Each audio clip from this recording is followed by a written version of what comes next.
कथा आरंभ होत है, सुनिए वीर हनुमान। आसन लीजियो प्रेम से, प्रभु जी आओ कृपा निधान। आंवला नवमी की कथा। एक राजा था, उसका नियम था, जब तक वह 1.25 मन आंवला दान नहीं करता था, तब तक वह अन्न और जल को ग्रहण नहीं करता था। नित्य उसका यही नियम था, पर उसका इस तरह दान देना उसके बेटे बहू को जरा भी पसंद न था। उन्हें लगता था कि हमारे पिता इसी तरह दान देते रहे तो एक दिन सारा राज्य खाली हो जाएगा। और एक दिन उन्होंने राजा से कह दिया कि आप इस तरह दान पुण्य ना किया करो, इससे तो हमारा सारा धन दौलत खत्म हो जाएगा। राजा को यह बात अच्छी न लगी और वो अपनी पत्नी के साथ बिना बताए, बेटे और बहू को बिना बताए जंगलों में चले गए। वहां जाने के कारण आंवले का दान नहीं कर पाए, इसलिए उन्होंने जल और अन्न को ग्रहण नहीं किया। इस तरह 7 दिन बीत गए, जल और अन्न ग्रहण नहीं किया।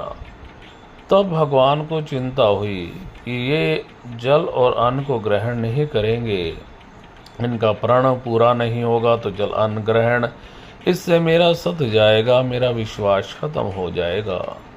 इसलिए भगवान ने वहीं जंगलों में ही महल बना दिए और आंवले के पेड़ लगा दिए। प्रातः राजा रानी उठे, उन्होंने देखा कि उनके महल से भी दोगुना महल पूरा राज्य बन गया और आंवले ही आंवले के पेड़ हैं। तो इस प्रकार उन्होंने 1.25 मन आंवले का दान किया और जल और अन्न को ग्रहण किया। इस तरह अन्न जल का दान करते, अन्न जल को ग्रहण करते, भगवान का भजन कीर्तन करते। उधर आंवला नवमी, आंवला देवता का निरादर करने के कारण और माता पिता का निरादर करने के कारण बहू बेटे का सब कुछ नष्ट हो गया। उनके पास जो राज्य था, जो भी धन दौलत थे, सब पड़ोसी देशों ने, पड़ोसी राजाओं ने छीन लिया। अब उनके इतने बुरे हालात हो गए कि उन्होंने दूसरों के घर मांग कर गुजारा करते और एक दिन तंग आकर राज्य छोड़कर दूसरे राज्य यानी अपने पिता के राज्य में ही आ गए और वहां आकर नौकरी करने लगे। और वो भी अपने पिता को पहचान न पाए। और एक दिन उसकी बहू अपनी सास यानी रानी की सेवा कर रही थी तो पीठ पर एक मस्सा देखा। उसे अपने सास की याद आ गई और वो रोने लगी।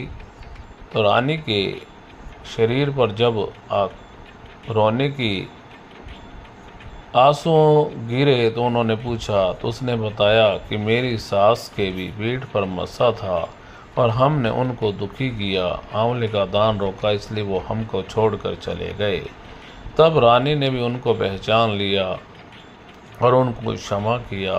तब वो बेटा बेटी, बेटा बहू, राजा रानी सब सुखपूर्वक रहने लगे। इसलिए जो मनुष्य आंवले का दान करता है, आंवला नवमी का व्रत करता है, भगवान की कृपा से उसकी सब इच्छाएं पूर्ण होती हैं।